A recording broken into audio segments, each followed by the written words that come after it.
Hey guys, and welcome back to a brand new video. First and foremost, I just want to apologize. In my last video, as far as like the hat, t-shirt, everything that I had on, it was from this website. I think I added an extra T, so I do apologize. But if anybody was looking for those products, it will be right here, and I'll link it down below as well.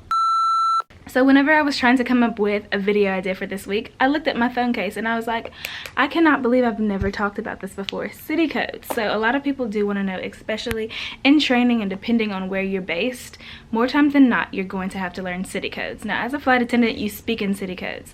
So whenever I'm texting my friends, I'm like, okay, you guys, I'm in CDG on my way to NYC, and then we're going to go to ATL, and after that, on day 4, I go to DCA, and then on the last day, I go to LAX. And in my head, that makes perfect sense, but I feel like to the average person, you would say Los Angeles, California, or Paris, France. You wouldn't say the city code.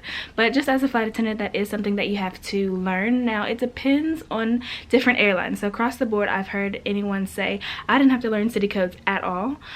I only had to learn the city codes for the places I was based. I only had to learn city codes to places we fly to, or I had to learn so many city codes I wanted to cry.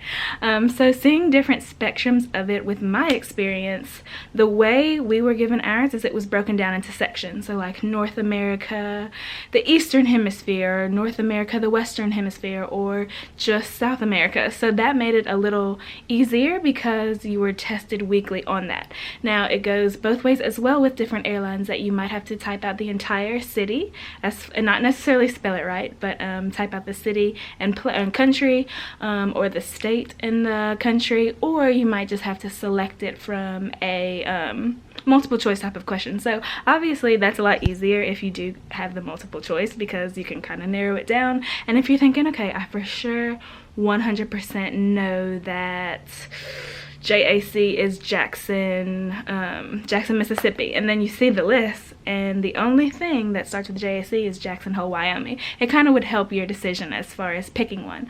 But the things that I found the easiest as far as learning them is, number one, memorization, not necessarily just trying to commit every single one to memory because there are so many, but just trying to learn them for the sections if that's the way you're going to be tested. The second way is definitely doing flashcards.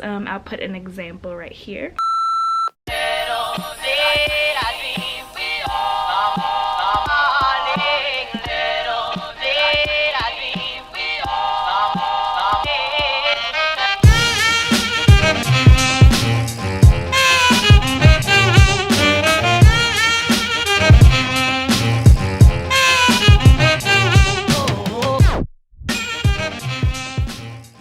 I'm the type of person who has to like write stuff down. Like I literally write everything down, and then also I have to color code things. So it just helps me because I'm not one of those people that can just like look at a piece of paper and remember every single thing on the paper. So repetition and constantly writing things, that helps me. I know some people are visual learners, or some people learn by doing. So it just depends on the category of how you learn, but definitely try out each one. If you find something that fits for you, stick with that. Another app that I know a lot of people do use is Quizlet as far as learning city codes. With each airline, I think it depends on like if the city code section might already be there, or I know there are some generalized ones that just have every single North America or every single Asian or every single European code within it. Now there are national, or not national airlines, there are like regional airlines, so smaller airlines that might not necessarily be as important or as popular, and then there are international airlines that fly pretty much everywhere you can think of. So across the board, pretty much all the big cities, you know, your New Yorks, your Los Angeles, your Miamis, your Portland, Oregons, those type of cities are ones that you would have to learn, whereas maybe a smaller regional one or a like private airline, you might not necessarily have to know that code. If this has not been in focus the whole time, I'm gonna be so upset because I'm not re-recording it. I think that this was in focus. So as far as trying to go down the line, because I consider doing this as well as like putting a city code up and saying like a little way, there are just so many, there's no way that I could sit here and try to go through all the acronyms or everything, but maybe like try to find a little fun saying or like phrase that sticks in your mind and remember it that way, because some codes are very obvious, like NYC, New York City, that makes sense. JFK, John F. Kennedy, that makes sense. But then you get to some places and the code that goes with it is not necessarily in the name or has anything to do with the city at all.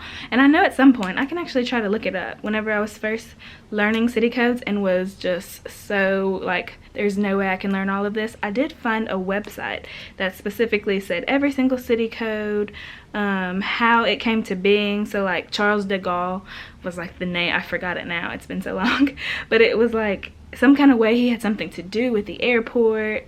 And let me see if I can find it real quick, hold on. Okay, so I did find it. There's a website called airportcodes.org. I'll link it or put it on the screen right here so you can see it. But I'm looking at it right now and it legitimately has, can you see that?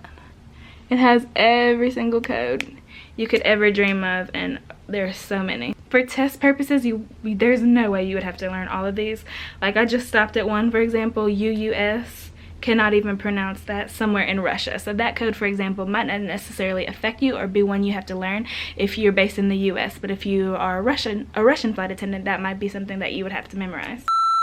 Okay, so basically that boils down to, with city codes, people think that there's like a way to cheat the system or a way to just memorize them all, some kind of like quick way. Really, this is one of those things you're gonna have to study. Now, you might be the type of person like I was that learned city codes and heavily focused on them and was making all kinds of flashcards and up at night saying them to yourselves, only to take the quiz and then realize, oh, I only needed to know 10 of these. So there's that. However, once you get your rotations and once you're on the line and you start seeing your schedule and your trips, all of those little codes, that'll definitely help you once you're out flying, because all of those things will make sense. Whereas I'm gonna be honest, I still have to look up city codes because I forget which ones are which.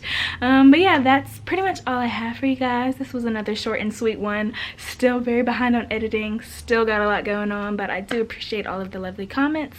And make sure you guys are following me on Instagram at The Ashley Banks and Twitter at The Ashley Banks. And I'm debating on getting back on Snapchat. That's still up in the air. We'll see. But yeah, pretty much everything will be linked down below as far as what I'm wearing, etc. And I'll see you guys in my next one.